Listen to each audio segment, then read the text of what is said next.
this is Karen Waksman, founder of Retail MBA. Today I want to talk about the 5 things no one ever tells you about selling into retail chains.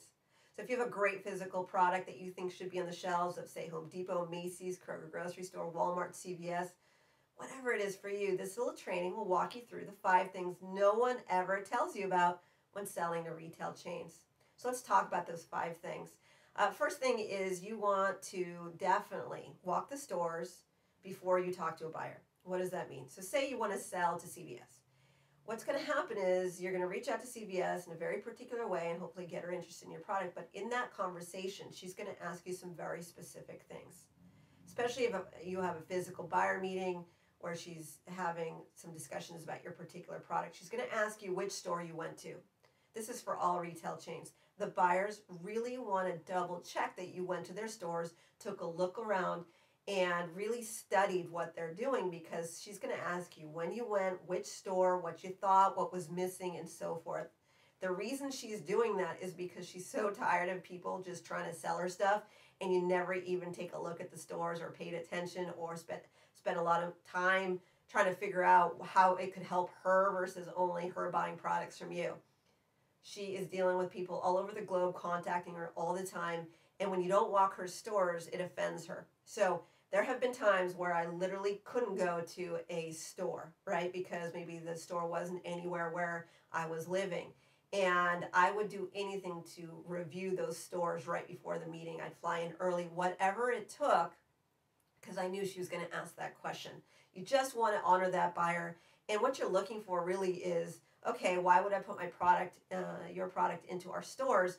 And you saw what was there, so give her some insights on what you thought and so forth. It really will make all the difference for you. It sounds so simple, but so many people just say, yeah, I've been to a CVS in the past, but really it will make the difference between you getting that chain store order, because she's going to dig a little bit, and you just can't lie about it. She's really going to push a little hard most of the time. I mean, obviously there's exceptions to the rule, but you get my point.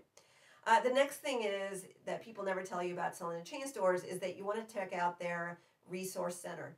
So what happens is when you're reaching out and interacting with the buyer, she's going to need you to have very specific things done before she can buy from you, right? Makes sense. Like if you sell on Amazon, there's X number of things that you have to do to put into place before you can sell on Amazon. The same thing with chain stores. They have a whole system of things that they need to get done before they can even place you in their stores or online and so forth. You need packaging, you need pricing, you need certain things set up. You also need liability insurance. There's very specific things. Makes sense, right? So one of the things you can do to help yourself if you ever interact with a buyer is before that meeting, you want to ensure that you checked out their vendor portal. It's their resource center, essentially. What that means is go to Google, type in Walmart vendor or Macy's vendor, whatever it is, and essentially take a look at the link that it sends you to, because it usually lists a whole slew of requirements that they're looking for, and they're actually telling you some of the stuff that they need help with.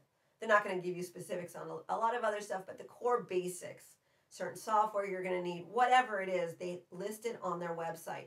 Now, if you can start working on that list, that will really help you a lot with buyers, because she can't buy from you until you set that stuff up. A lot of times people are like, well, I'll reach out to the buyer, see if she's interested, and then I'll go for it. Well, that kind of backfires a lot because you're wasting her time and yours. If you're going to go after stores, you want to do the prep work in advance. There's obviously more to do with preparing for chain stores, but that's a really, really solid start, checking out their resource guide. The next thing is that you definitely want to make sure that you understand that just because you submitted your product and they reject you doesn't mean that they're always not interested in your product. It might have just been the time of the year, the date, the mood she was in, whatever. She might have gotten in trouble with her boss. There's a million reasons why she would have rejected your product. And the reason I say that is because I've seen some of the greatest products not get into chain stores, and most of the time it's some simple tweak that could have changed that person's life, but they took it so personally and they took it so seriously that when the buyer said no, they kind of ran away. They realized that people weren't interested in their product and they moved on. And that really isn't the way to work with retailers. You really want to honor them by making sure that you are going back and checking in again. Because one thing people don't realize is that buyers change jobs all the time with chain stores. So what does that mean? Buyers change jobs every 6 months or a year or around there. There's a whole other video training in our YouTube channel that explains that in detail, but just know that a buyer changed jobs consistently. And so if that buyer said no to you, maybe 6 months down the line, she might not be there anymore. So just don't give up and don't take it so personally if she's rejecting you. So this is really common silliness that people are going through where they're just kind of running away from retail because they think that they're over. It's seriously most of the time a slight tweak to change your life for the better. Another thing that I'm realizing over the years is that you need to make sure that you are interacting with buyers correctly. And a lot of people don't understand that. This kind of feeds into what we just talked about, which is, the buyers reject often and that slight tweak. Well, in the general case of what people don't tell you, it's that retailers actually have their own language, and their language means that if you can share with them what is interesting about your product in a very specific way, they will actually hear you. And if you talk about things that don't matter to them, they literally, like, their brain will turn off and they're not going to pay attention. It sounds so silly and stupid, but you got to learn how to pitch them correctly. I have seen people spray and pray where they buy lists of buyers' contacts, reach out just to see what happens. Oh, I have enough sales experience in this world, but maybe not retail, but I'm good at this. And then they get slaughtered by retail. It's not because it's hard. It's not because it's complicated to sell in the stores. It's just literally a specific language. I learned this the hard way.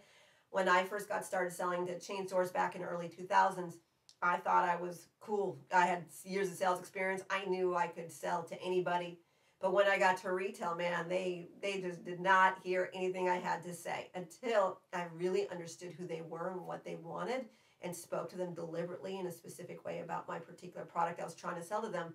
I literally wasn't getting anywhere. And that's when I started teaching people how to get products in the stores. Once I realized the verbiage that mattered to a buyer that ultimately got them to buy, that communication was so important to them. It was literally like I was saying the same thing in my mind, but in their mind it was completely different. So anyways, get some support, get some coaching, get some help.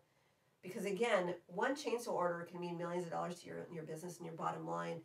It behooves you to spend a little bit of time understanding their process and what they care about to ultimately make that kind of money. And again, I've seen the worst products get into stores. I've seen the best products not get into stores.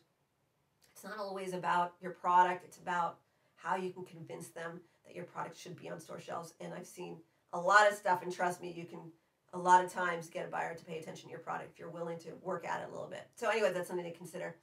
The final thing is that if you think someone will love your product as much as you do, you are kind of incorrect. What that means is a lot of times you guys are bum rushing manufacturers reps and sales reps and people to go do the work for you. You want them to go sell.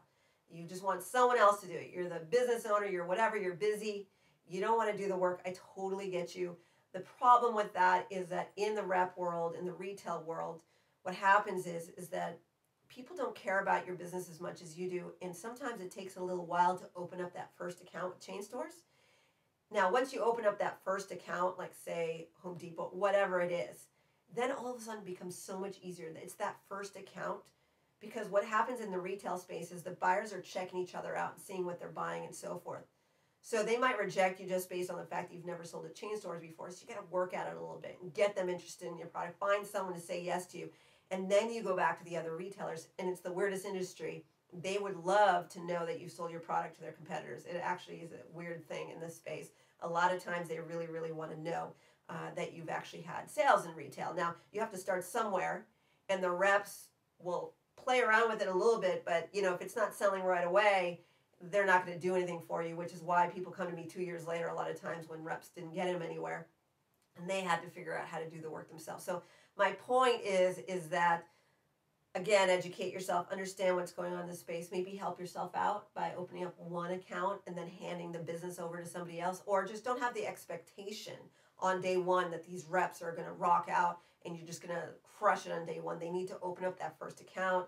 And you really need to do your due diligence on the rep that you're working with to ensure that they're going to do good work for you and so forth. And so sometimes people just go for it, grab whoever says that they're a professional, and then bad things happen because they didn't understand the space, they didn't understand who they hired, and they delayed their sales and stuff like that. And, there's so many little things to discuss there. But anyways, I hope that provided value for you. If you want to learn the exact steps on how to approach, pitch, and sell to retailers, take a look at our webinar that's coming up. It's on how to sell your products to big box retail chains. The link to that is listed below. You can also take a look at retailmba.com/free to get more information, to get access to that webinar. We have a replay option as well. But basically, it's 90 minutes, it's free, and you can learn in detail how to get your products in the stores. It's really, really powerful stuff, so take a look at that. Otherwise, if you like this information, please comment below and or subscribe. Keep in touch with us. We are constantly adding new information. This is Karen Waksman, Retail MBA. Thanks so much for your time.